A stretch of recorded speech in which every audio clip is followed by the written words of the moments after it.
guys, bumili ako ng brown rice ko sa online. Kasi walang stock dyan sa palengke. So, 5 kilos to siya guys. Charan! Naka-vacuum sealed siya kaya matigas. Aray. Yan. O, diba? So, may stock na ako. Aray. Ano siya guys? Sakit yung kamay ko.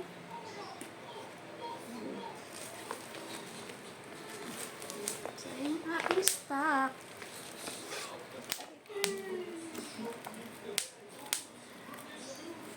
So, yun lang siya guys. Ito naman, ganito man yung may tsura na bili ko dyan sa palengke. Red rice. Actually guys, mahiyang ako sa kanya kasi nawawala yung bloated ng tiyan ko kapag ito i-consume ko kaysa sa pure na white rice or brown rice. Nag-bloated ako. Kaya bumili talaga ako, naghanap talaga ako.